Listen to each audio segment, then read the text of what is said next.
Vous pensez qu'à travers le monde, tous les centres de recherche se ressemblent? Tous? Eh bien non. Non, plus bas. Oui, précisément là, au cœur de l'Occitanie. Il existe un centre qui résiste au conformisme et attire d'irréductibles chercheurs venus de plus de 45 pays. Le LBE, c'est un peu l'auberge espagnole qui rassemble la quintessence de tous les savoirs. L'interdisciplinarité de ces chercheurs sert pourtant un objectif commun: découvrir toutes les ressources de la méthanisation et de ses produits dérivés.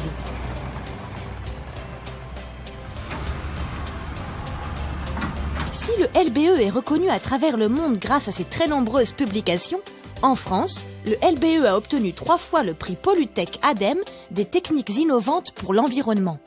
Osons le dire, ça gaze pour ces chercheurs qui se sentent pousser des ailes et s'intéressent à la bioraffinerie environnementale. Leur credo, donner de la valeur à nos déchets, et aujourd'hui, ils sont même parvenus à faire produire de l'énergie par de simples bactéries. Le LBE, c'est un peu une hydre à tête chercheuse?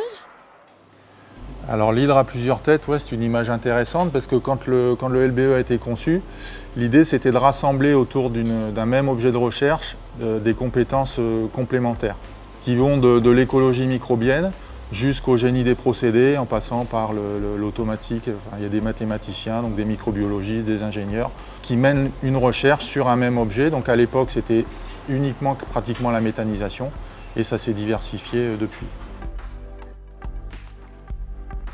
Les biotechnologies environnementales, ce sont des biotechnologies, c'est-à-dire des technologies qui utilisent le vivant, en l'occurrence dans notre cas des micro-organismes, au service de l'environnement, donc pour dépolluer les effluents et les déchets.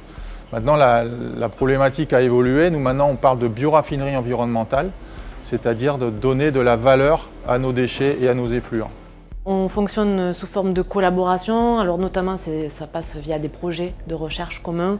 Par exemple, au sein d'un projet, on peut très bien avoir affaire à plusieurs objets thématiques et effectivement, on peut travailler avec des gens sur la microbio, des personnes qui travaillent sur des micropolluants organiques ou encore des gens qui travaillent vraiment sur le process en lui-même. Il y a vraiment une belle dynamique par rapport à ça où on va chercher les compétences de chacun pour répondre à une question de recherche, par exemple, ou un projet.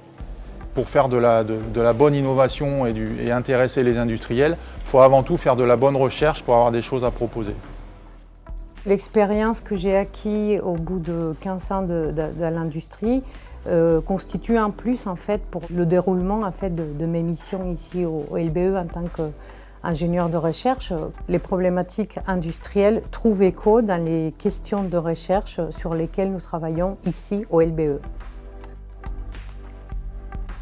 Quand un partenaire industriel a une question, il s'adresse soit au LBE, soit à ITE, et en fonction de la réponse à apporter, c'est soit ITE, soit le LBE qui va répondre à cette question.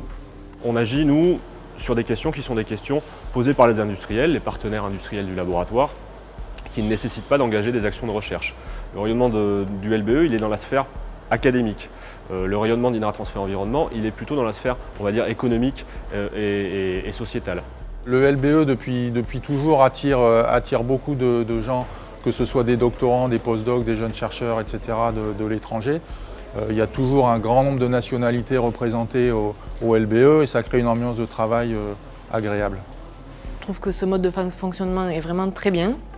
Et en plus, voilà, c'est très convivial. C'est un petit peu familial comme façon de fonctionner et voilà, c'est très agréable.